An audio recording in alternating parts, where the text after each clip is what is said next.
éléments qui sont inscrits à la chaîne pour voir comment changer d'adresse IP publique. Alors, d'une manière très rapide, ce qu'on va faire tout simplement, c'est que je vais ouvrir un shell ou un terminal pour créer un petit script au shell.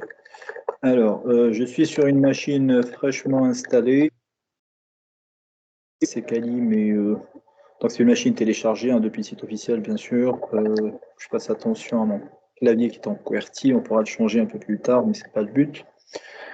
Et je vais rapidement la mettre à jour, histoire de pouvoir installer Tor. Alors, bon, j'espère que ça va être rapide.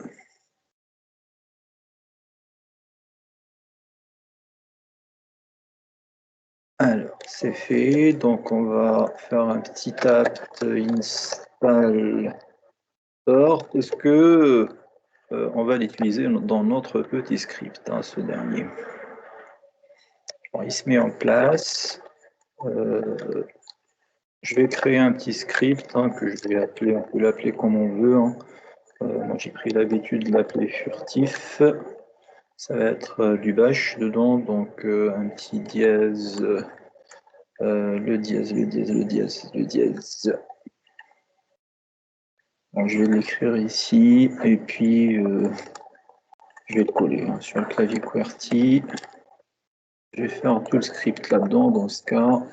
Donc, slash bin slash bash, et puis je vais demander démarrage de Tor, service Tor start, et puis on va faire une petite boucle while true, avec un do et un run, fin de la boucle, et puis j'ai indenté un petit peu mon code pour faire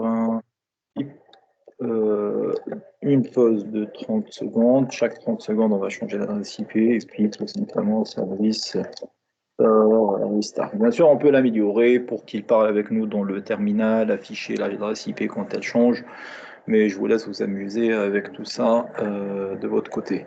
Alors, CTRL-C, et puis je vais coller mon petit script ici. Je le relis un petit peu pour vérifier que je n'ai pas fait de faute. Hein. Par exemple, là, j'ai oublié le R. Et je fais mon CTRL-X. Yes, je vais lui donner le droit de s'exécuter.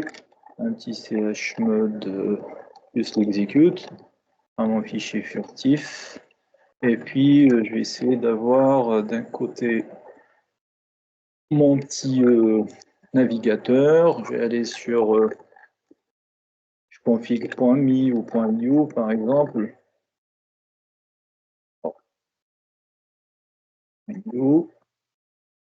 Alors, mon adresse IP publique, hein, c'est la vraie à ce stade, hein, c'est celle-ci. Je vais aller aussi sur une petite préférence pour DNS test. Alors, .com sur le point d'interrogation. Alors, on est en France, tout va bien, et puis on va s'amuser à lancer notre petit script. Pardon. /furtif. Ah, je n'ai pas mis d'extension, c'est pas grave. Et on y va. Bon, je le laisse mouliner. Normalement, pour pouvoir vérifier ça, il va falloir qu'on actualise la page. Pardon, j'ai oublié de renseigner hein, dans mon petit navigateur que je dois passer par Tor qui est à l'écoute sur le port 9050. Donc il faut que j'y aille là. Et puis je vais aller dans mes paramètres proxy de mon navigateur pour dire je vais utiliser un proxy manuel qui est chez moi 127.0.0.1 et le port d'écoute par défaut, on peut le changer bien sûr 9050. Je valide, je ferme mon petit navigateur, je le relance et puis je repars sur mon petit DNS test. Alors déjà on voit qu'on a changé de pays et puis ifconfig.io, on voit que l'adresse IP elle a changé. Bon, je vais patienter 30 secondes pour pouvoir actualiser un peu dans la petite boucle, afficher un petit message ici hein, pour dire que l'adresse IP elle a changé.